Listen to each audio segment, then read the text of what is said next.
Assalamualaikum warahmatullahi wabarakatuh. Halo teman-teman, jumpa lagi Dumpa Manegi Ciao, channel ekosistem membahas murai batu dan informasi tentang dunia burung. Oke teman-teman, seperti biasanya saya akan menanggapi komentar yang ditulis di kolom komentar YouTube. Ini dari Arman. Om Sanda mau tanya gimana penanganan yang tepat ketika cuaca kurang bagus untuk burung rawatan. Karena akhir ini angin di tempat saya cukup kencang daripada biasanya. Beberapa burung masteran pada ngembang bulu, kurang aktif seperti sakit. Indikasi saya mungkin masuk angin. Sementara ini burung saya simpan di dalam rumah semua full krodong. Terima kasih Om, semoga ditanggapi. Oke, terima kasih ya atas pertanyaannya Om Arman. Om Arman Syah Dejani 6892 ya, komplitnya seperti itu. Ini kan nama akun, jadi disambung begitu teman-teman. Oke lah ya, jadi gini. Sekarang ini memang peralihan musim teman-teman ya. Jadi kalau aku lihat itu angin ya, khususnya di tempatku ini sudah mulai dari selatan, ya kan? Yang tadinya dari timur, ada pergerakan tuh. Artinya sebentar lagi akan ada perubahan musim kan. Yang tadinya dari musim kering ya kan, ke musim hujan.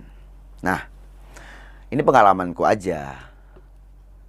Soal angin nih ya. Angin yang dingin. Kalau di tempat gitu kan ada musim angin timur. Jadi dia dingin tetapi kering. Nah, ini banyak bermasalah di burung. Bukan hanya burung kecil, tetapi burung-burung besar juga bermasalah. Kalau burung besar itu masalahnya biasanya ada drop birahi, ini kan. Terus kalau untuk burung-burung kecil, ya kayak ninja itu ya, itu yang rentan sekali. Ninja itu rentan sekali kalau musim-musim seperti mana istilah orang tuh musim pancaroba, gitu kan. Oke lah, sekarang gimana mensiasati perpindahan musim seperti ini? Teman-teman masih ingat nggak saya membahas tentang manfaat minyak ikan. Jadi minyak ikan itu kan sangat tinggi akan asam lemak esensial gitu ya. Di situ ada omega 3, 6, 9. Ini sangat bagus yang memang dibutuhkan oleh tubuh makhluk hidup loh ya. Makhluk hidup tuh bisa dapatkan itu dari pakan ya, dari EF itu bisa. Tapi kan dengan jumlah yang ya beda dengan kalau kita ngasih suplemen. Jadi intinya begini, untuk minyak ikan itu manfaatnya kan bukan hanya untuk bulunya supaya dia itu mengkilat ya, terus untuk kecerdasan otak juga gitu kan. Tetapi minyak ikan itu akan menjaga suhu tubuh burung. Itu manfaat ya dari minyak ikan. Oke. Nah, selain minyak ikan, apa yang bisa kita lakukan? Apalagi mungkin ini nanti menghadapi musim hujan. Tentu saja kita kan akan kesulitan ya untuk menjemur burung, ya kan? Ya kita itu colong-colongan aja dengan alam. Kan jarang ada ya namanya hujan tuh seminggu full tanpa ada terangnya sama sekali. Wah, kalau seperti itu bisa banjir nanti. Ya, kalaupun ada atau mungkin teman-teman nggak bisa colong-colongan nih. Anggap aja yang tadinya kita rutinitas itu untuk penjemuran pagi hari. Tetapi ternyata pagi hari itu hujan ya. Ya kita nyolong aja. Mungkin siang hari ada sinar sedikit, ya kita keluarkan burung kita. Itu namanya colong-colongan tuh seperti itu. Tetapi kalau memang itu dirasa juga nggak bisa gitu, kamu bisa siasati pakai EF. Itu tadi ya, minyak ikan bisa kamu berikan. Itu karena dia juga bisa menjaga suhu tubuh burung. Ingat, bukan hanya supaya burung tidak kedinginan gitu ya, tetapi juga dia nanti akan menjaga suhu tubuh sih teman-teman. Itu fleksibel nantinya, gitu ya untuk minyak ikan. Nah, selain itu kamu bisa kasih EF. EF-nya apa? EF-nya bisa kamu kasih jangkrik atau juga bisa dikasih ulat Hongkong. Ulat kandang itu juga bisa.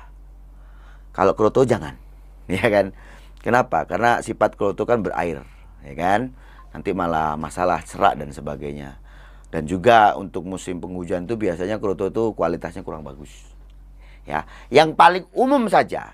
Nah, maka di sini tadi saya katakan apakah jangkrik atau kamu juga bisa kasih ulat Hongkong. Nah, kalau kamu ada dua-duanya ya kamu tambahkan ulat Hongkong aja, ya kan. Tetapi kalau kamu nggak ada ulat Hongkong, karena di sebagian tempat itu agak kesulitan juga untuk ulat Hongkong. Seperti mana di Sumatera gitu ya. Yang saya ini juga kadang-kadang heran ya. Ada itu dari Jambi itu naik kayak apa Tigra apa tuh yang kayak elep itu loh ya. Itu berangkat dari Jambi ke Tulungagung ini hanya beli ulat Hongkong sama ulat ini Jerman. Saya mikirnya begini. Apa nuntut itu untuk uang jalannya? Ya kan? Kalaupun nuntut, lah dia jualnya berapa? Ternyata di sana tuh mahal sekali. Kenapa mahal? Karena ya itu tadi, karena kelangkaan ulat Hongkong itu. Ya, maka kalau kamu nggak punya ulat Hongkong ya bisa jangkrik. Tapi kalau kamu punya dua-duanya, karena jangkrik itu udah kamu berikan rutinitas, ya ulat Hongkong itu sebagai tambahan. Kenapa ulat Hongkong? Karena ulat Hongkong itu satu sumber protein dan juga dia tinggi akan lemak. Sehingga apa? Yaitu tadi yang akan menjaga suhu tubuh burungmu itu. Gitu ya. Nah, kalau burung kecil-kecil gimana dong Om Sanda ngasih ulat Hongkongnya? Ya kalau nggak ada yang ukuran kecil-kecil ulat Hongkong ya. Jadi ulat Hongkong itu juga dari telur, setelah dari telur terjadi netes jadi ulat Hongkong kecil gitu kan ya, prosesnya seperti itu. Artinya ada ukuran yang kecil lah ya. Tapi kalau itu nggak ada, kamu bisa potong-potong. Ya syukur-syukur sih kamu memberikan ulat Hongkong itu ulat Hongkong yang warnanya putih. Ya kan, dan itu juga mudah kok caranya gimana supaya di saat kita mau kasih makan burung ulat Hongkong itu udah banyak untuk yang warnanya putih ya. Caranya apa? Jadi seperti mana jangkrik dan Hongkong itu kan apa ya, dia kalau tinggi akan kelembapannya itu nanti akan cepat untuk ganti kulit ya. Maka kamu setting aja mungkin 1 jam sebelum kamu kasih makan, kamu kasih aja makanan yang ya cukup mengandung kadar air lah gitu ya. Yang paling cepat itu kalau menurut saya sih polar. Tahu kan polar? Kayak apa itu ya, kalau padi itu kan ada katul gitu ya. Kalau polar itu ya sejenis katulnya gandum lah teman-teman ya. Saya sih nggak ngerti itu ya prosesnya bagaimana. Yang jelas ada ya pakan itu biasanya di pakan ternak namanya polar. Dan polar itu cukup cepat lah ya. Ini biasanya ini apa ya, orang-orang yang udah pengalaman ya, pemain-pemain yang pengalaman itu banyak tahu dia soal ini ya. Jadi kalau ulat Hongkong kamu kasih polar jarak berapa jam gitu ya, atau berapa menit itu ya, biasanya dia akan cepat. Yang ganti kulit itu cepat itu ya, banyak gitu loh. Beda dengan kamu hanya kasih katul atau kamu kasih fur ayam, itu beda gitu. Ya Om ya, itu solusinya Om.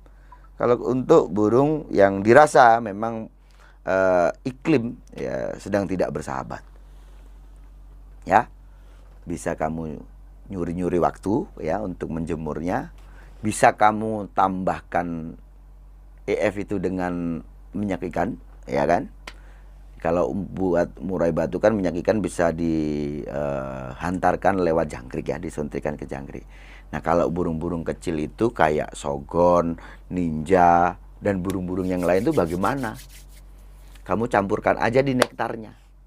Toh kan banyak nektar-nektar yang mengandung minyak gitu ya. Dan itu adalah minyak ikan. Saya rasa cukup sekian. Sukses selalu.